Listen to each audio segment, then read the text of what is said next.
touch on the medical side, just to remind us of the things that we also need to be thinking about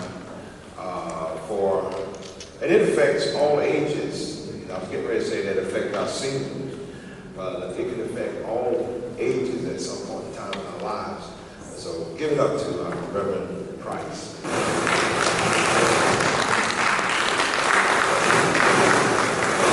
I'll try to find the magic spot to stand. All right, good afternoon, everybody. Good afternoon. My name is Andrea Price, and thank you, Reverend Scott. I think this is a great segue to my talk today, but I was over there almost just like in tears because I have a senior in high school and just thinking about community and what it would mean to us as parents and to him as a student to have someone that loves and cares for him when he's away from home, if he chooses to leave this area. So, yeah, but we've been all over the country visiting schools, so wherever he chooses, but I hope he finds his community. And the reason I say this is a good segue because my talk is about an inclusive church. And what does that mean? You have described to us what inclusivity means for college students. And so I'll take a little bit of time before I get into the meat of my discussion. I know there is so much collective wisdom in this room, and it pales in comparison to what I can offer. So I'll next slide. I'll start with a little bit of table discussion, and then we'll go from there. So this is kind of my agenda, the overall inclusivity, our AME mission, which is all about inclusivity. Jesus is teaching an inclusive church and how I work in my day job to create inclusive congregations through this program called Altar. All right, so next slide. Got off a little bit, but at your tables, let me back up a little bit. Reverend Scott, this morning, whether you know it or not, your sermon was about inclusivity. I wrote a lot of notes.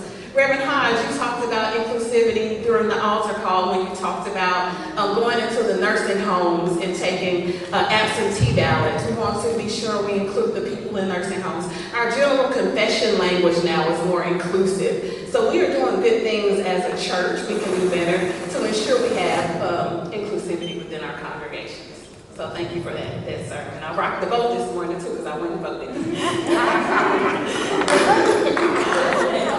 So at your tables, when you think of an inclusive church, what comes to mind? And what really makes you feel welcomed at a church? Just talk amongst yourselves for a couple of minutes. What comes to your mind when you think of an inclusive church? And how does a church make you feel welcomed? Feel free to talk to your neighbors. You can sit. Y'all can let out some energy through some conversations at your table.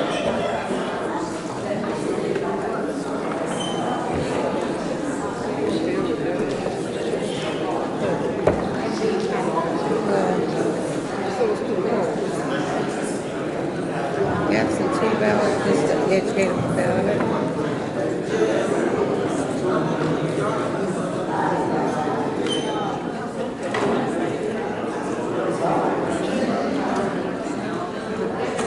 That's how you present it. Because they laid it on the order ballot. Is it possible that we offer to turn the order? Take about 64 seconds, and then we'll kind of share some answers. That could be a way we can also help people that like that.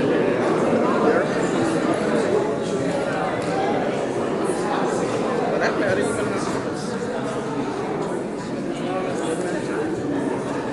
aware. We might connect with hospice organization and ask them if they have people in hospice that educate the hospice staff. It's very intrusive. What? Very intrusive for somebody. Yeah. So somebody that's already doing it. I think the best thing is to educate the staff and how to do that. So we're having awful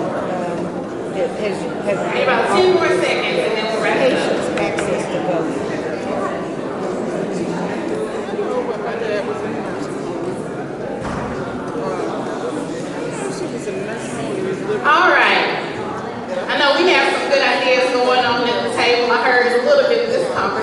here. So anybody, feel free to share. When you think of an inclusive church, what comes to mind? And what makes you feel welcome in a church? Positive vibes. What does that mean? Activities.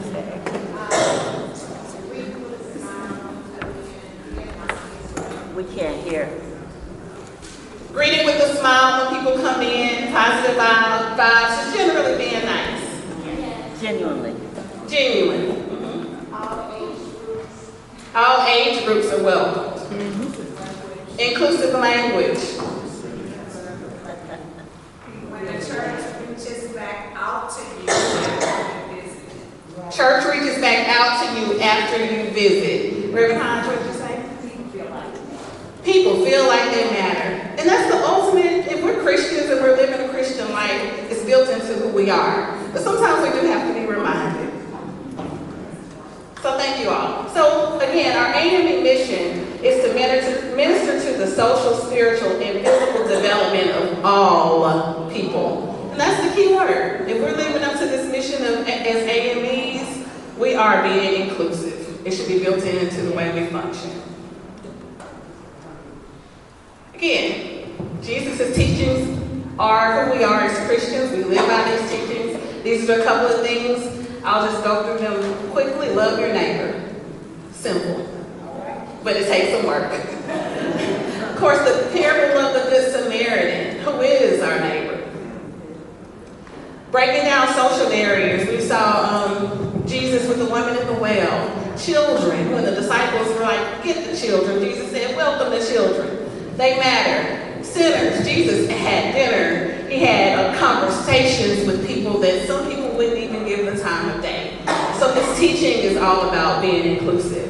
Again, include the marginalized. Jesus centered those on the margins. And the Great Commission. Preach to who? Spread the gospel to who? All nations. Not just the rich, not just the people that are powerful, but ALL. So an inclusive church, you guys gave us some answers already through your table discussions. But a welcoming atmosphere. Diverse leadership, which Reverend Scott already talked about. I grew up in a rural church in Arkansas. I lived on a dirt road in the middle of the woods. But the church was such a great training place. We had junior stewards, junior deaconesses, junior Sunday school teachers. It was an opportunity for us to be included as young people in the church. And I never would imagine I'd be standing here today, but it was all preparation because they saw it was important to train young people to be leaders. And we have to kind of take those same approaches. Oops, misspelled. I did this on my phone. When I saw it was a PowerPoint, y'all, I got on the table over there and I said, let me put a PowerPoint for my visual learners. I have a handout for my people who like paper. And if you want this virtually, I also made a link with my notes that I can share with you all. So, inclusive theology and teaching. Again, Reverend Scott's message this morning was a wonderful example. One thing he said, I had to write it down. We have to do justice with fellow citizens, with each other, and that's about having an inclusive church. And accessibility and support. I attend Beulah AME, I'm in ministry there, and our church is quite old. So we were just approved for a second round to apply for a grant to bring our church up to standards. It's not ADA accessible. So there's some things we can do even at our church to make sure that other people who might not be able to walk upstairs will be able to come. And so there is grant money available. The Reverend Cross, I know you know about this, where if our churches aren't equipped to be inclusive or as inclusive as they can be, not just with the people, but the physical structure, there are some things we can do to ensure that our buildings are also inclusive. And a part of the work I do, next slide, with this altar program is we go into churches and we not only look at the people in the church to see what they need, but we look at the physical environment. There's this whole thing called trauma-informed design to ensure that our spaces, our churches, our homes where we serve older adults or people who've experienced some kind of trauma, that is a safe space. And our churches, as you had been saying in your presentation, should be safe spaces for all. And so I work at VCU part-time, and this opportunity actually came from my work with the Second Episcopal District. They saw our COVID seminars, and they were like, can you do something similar with the university to help train churches to be dementia friendly? I was like, sure. And this is personal for me because I had a great grandmother who passed away of Alzheimer's disease. My grandmother-in-law, who I love dearly, she has dementia. And so when this opportunity came, I could not say no because this is a personal journey that I've taken, but I also am a proud church girl. And so to be able to combine my two interests of wellness and the church, I could not say no. So the program I lead here in the state of Virginia is called Alter. We launched Alter about a year ago. It was founded in Atlanta, Georgia, by a group of nurses who saw a new need for older adults, particularly African American adults, to have dementia education resources. So Alter is now in 98 churches across the United States. Bethel AME, right here, 3rd Street Bethel, is one of the Alter sites here in Virginia. And we have a couple of few Baptist churches, and then Beulah, Farmville is also an Alter site. But the ultimate goal of Alter is to inspire and equip faith-based organizations anchored in African American communities to better support families affected by dementia and transform faith communities into Alter champions. So again, we're just working to create dementia-friendly churches. We want our caregivers, we want people living with dementia to still feel like they can come to church. You know, caregiver burnout is real, but this again should be a safe place for people who care for others, not just those living with dementia, but just caregivers in general should be able to come to church. And before I forget, I do have bookmarks with tips for caregivers before I leave that I can give to you all and give to your congregants. Why Alter? In less than a decade, about 40% of all Americans with Alzheimer's disease will be Black. So we have to continue to educate our communities, and what better place to do it than in the church. Although church membership is declining, individuals over the age of 65 are the fastest growing demographic among church growers. And when I looked this number up this week, it's growing by about 5%. So we think about getting young people in the church. Older people are also looking for church homes. So that's an opportunity for us to also be inclusive as our congregations are aging and people are looking for church homes. African Americans are twice as likely to develop Alzheimer's disease, and Alzheimer's disease is the 4th leading cause of death for African Americans. That's why Alter is important. We can't ignore these things, and we can do the work right here in the church. So what does the Alter partnership look like? When we work with Alter sites, the partnership is for 2 years. We work with the churches to develop a plan to create a dementia-friendly congregation. This is not one size fits all. Every congregation is different, every place is different. Even working with younger adults, they might be the caregiver. So how do you do this better? And we offer those that information. We have a dedicated support staff from Alter. We have people all over the country who are Alter champions, and people like me who kind of lead the efforts in states. Each church gets a toolbox, a monthly newsletter, and a tailored education. Every church will be on the alterdementia.com website, and each church gets a $1,000 honorarium to do whatever programming they think fits their churches the best. Just one second, I see somebody taking a picture. Got it? All right. And before I go to much further, this often comes up. There are so many different types of dementia. It's just the umbrella term. Alzheimer's disease is the most common type of dementia, but you have vascular dementia, which my grandmother-in-law has, Lewy body dementia, mixed dementia, frontotemporal Parkinson's disease. Wendy Williams, I think she's been diagnosed with frontotemporal dementia. It's like atrophy of a part of the brain. Rosa Parks, our beloved AME sister, had Alzheimer's disease. Thomas Dorsey, who wrote many of our hymns, had Alzheimer's disease. So this affects our population, and just to know a little bit about it really matters. I can't stress that enough. And why these are the old goals of Alter. We want to reduce dementia stigma. We didn't find out for 5 years that my grandmother-in-law had dementia. But we could have done a lot of work in those 5 years to get her the help and resources she needs, because there's still a lot of stigma around dementia.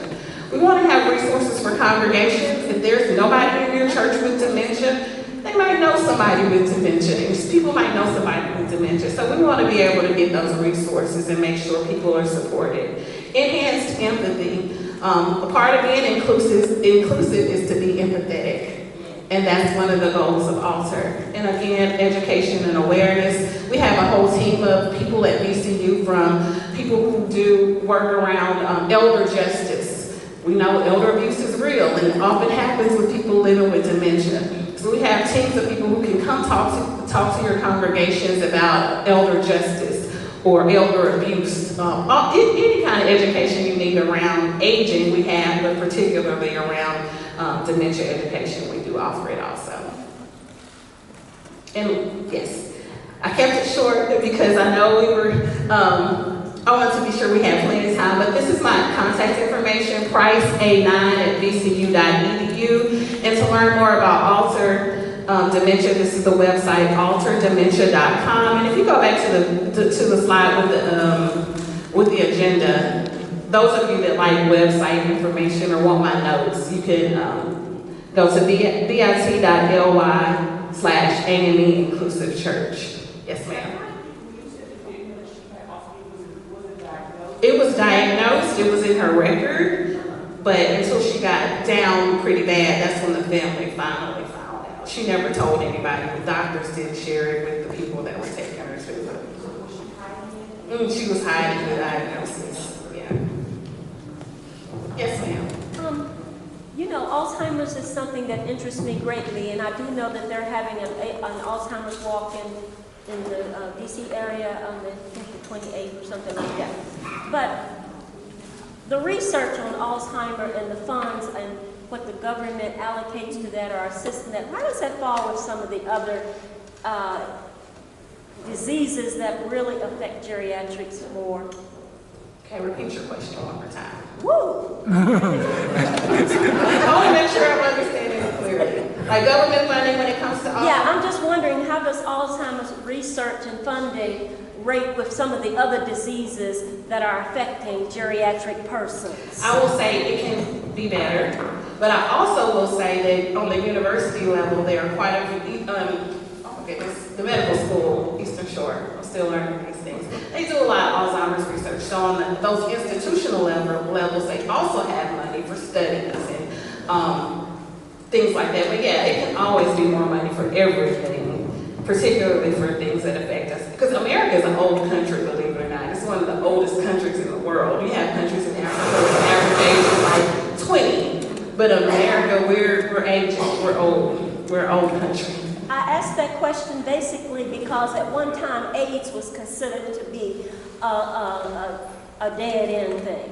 That there was no hope if someone was diagnosed with AIDS, HIV/AIDS. So Alzheimer's is something that is also affecting all of us as we age. And so I was just wondering, you know, are we responding or being proactive with that as much as we need to be? I know money can always be allocated. I will say this, it affects us some, not all. That's one misconception, that dementia is something that happens to everybody as we age, but it doesn't. But yeah, I think we could get more money. We need more money. Yes. What are the strategies for making the church more embracing of people who have dementia, for making the service so it's not traumatic for them? Yes, so one strategy, well, a couple of strategies I'll share with you as Alter champions. We have safe rooms. So if someone comes to the church with Alzheimer's or dementia and the service gets a little loud or the person is agitated for whatever reason, it could be a smell. Somebody comes in with a scent that could trigger a response.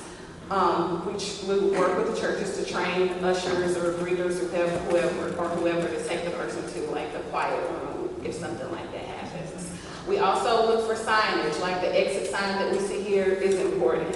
Or if there's a bathroom sign that can be put in the hallway to if someone needs to go to the restroom, they'll know that's the bathroom. So it's not big things that are done, but small little changes. If your service is an hour, we work with congregations to say, maybe on this Sunday, let's try to get it an hour and a half. Let's try to get it down to an hour so it will be a little bit friendlier to someone who has dementia. So little things, but again, it's personalized to each congregation because every church might not need that adjustment. Any more questions? Again, you guys can reach out to me if you're interested or your church is interested. There's a missionary conference in Louisiana who decided to do the altar program as a group of missionary churches. So we're really excited about them. And the AMEs across the United States are the ones jumping on this program. So we're really excited about that. All right.